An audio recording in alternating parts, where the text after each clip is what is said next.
Olá, seja bem-vindo à aula que vai abordar a avaliação primária e secundária do paciente clínico. Eu sou a Luana, enfermeira aqui do Núcleo de Educação, e nesse módulo, o nosso objetivo é conversar sobre o protocolo C01. Esse protocolo C01, ele vai discorrer sobre a forma, sobre o passo a passo que a gente vai fazer em todas as vítimas de agravos clínicos.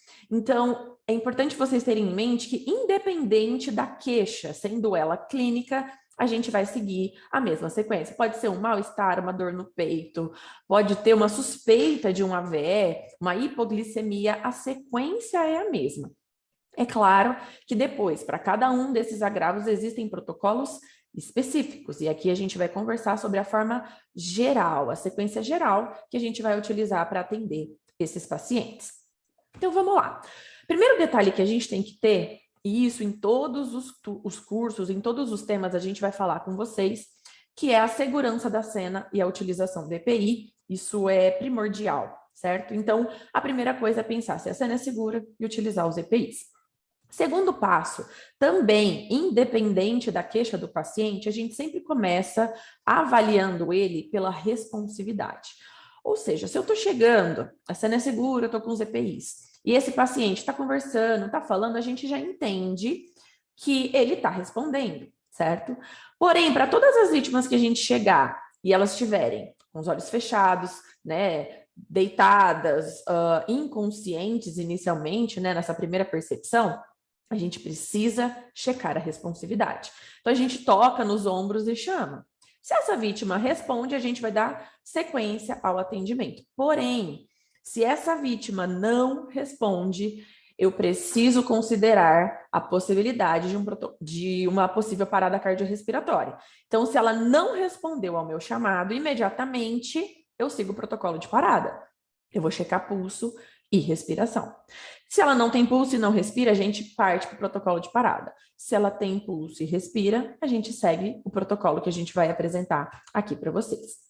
Então, vamos lá. Considerando que essa vítima responde, respira e tem pulso, né? Ou pode não responder, mas tem pulso e respira, a gente vai dar sequência ao atendimento clínico.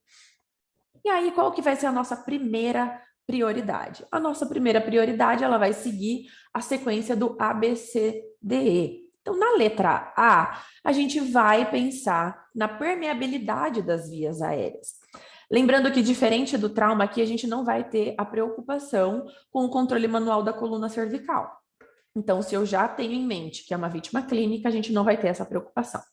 Ok, mas o que eu vou procurar nessa letra A? As mesmas coisas que a gente procura na A do trauma. Porém, aqui a gente não espera encontrar, por exemplo, uma lesão de face, né? A gente vai pensar o que é que nessa vítima pode estar obstruindo a via aérea. Então a gente pensa, ou melhor, né? A gente observa e procura como é que está a fala desse paciente, se ele falou comigo, tá normal, tá rouca, tem algum som estranho, né? Eu estou ouvindo algum barulho vindo dessa via aérea? E aí lembra que as causas de obstrução, principalmente aqui nesse módulo onde a gente conversa sobre as causas clínicas, a gente está falando de uma queda da base da língua, principalmente num paciente que tem rebaixamento do nível de consciência, né? Então, será que esse barulho está vindo de uma possível queda da base da língua? Ou não? Será que tem algum corpo estranho nessa via aérea? Pensando aí, dente, prótese, secreção, ou até mesmo sangue. Ah, mas a gente não está falando de trauma, mas ele pode, por exemplo, ter convulsionado e ter feito uma lesão, né, na mucosa oral. Então, pode sim ter sangue. Então, a gente precisa procurar sinais de obstrução. Se eu encontro alguma coisa nessa via aérea, algum obstáculo, algum sinal de que tem corpo estranho, de que tem secreção, eu preciso imediatamente manejar a via aérea. Lembrando que aqui na vítima clínica, a gente tem uma maior possibilidade de movimentação. Então, a posição da vítima ajuda muito nesse momento. Se eu percebo que essa vítima está com barulho em via aérea, eu devo hiperestender o pescoço, né? Então, a gente já faz uma manobra manual, ou eu posso elevar a cabeceira da vítima, se ela estiver consciente, né? Às vezes ela estava deitada e tinha secreção. Elevar, lateralizar essa cabeça, né? Ou até mesmo colocar a vítima em decúbito lateral. A posição auxilia muito na permeabilidade da via aérea. Então, manobra manual, permeabilidade, de via aérea pode ser feita com o posicionamento dessa vítima. Mas não, eu já fiz a manobra manual e ainda continua, né, o barulho. Então a gente precisa ver o que é. Será que ele está rebaixado? Se ele realmente está rebaixado, será que cabe uma cânula orofaríngea, uma cânula de Guedel? Então, na vítima inconsciente, a cânula de Guedel é uma boa, né? Não, eu tô vendo que parece que tem corpo estranho. Então, a gente pega uma pinça ou um abaixador de língua para tentar remover esse corpo estranho. Já sendo secreção, a gente precisa aspirar, né? Lembrando que aqui não tem obrigatoriedade de ser o bico rígido. Posso utilizar as sondas maleáveis, mas se tiver o bico rígido disponível, você também pode utilizar. A ideia da letra A é permeabilizar, garantir que a via aérea esteja pérvia. Avaliei esse paciente, encontrei problema, resolvi, passo para a próxima letra. Avaliei, cheguei, conversei com o paciente, ele está conversando, não tem sinal de obstrução, a gente já parte para a próxima letra.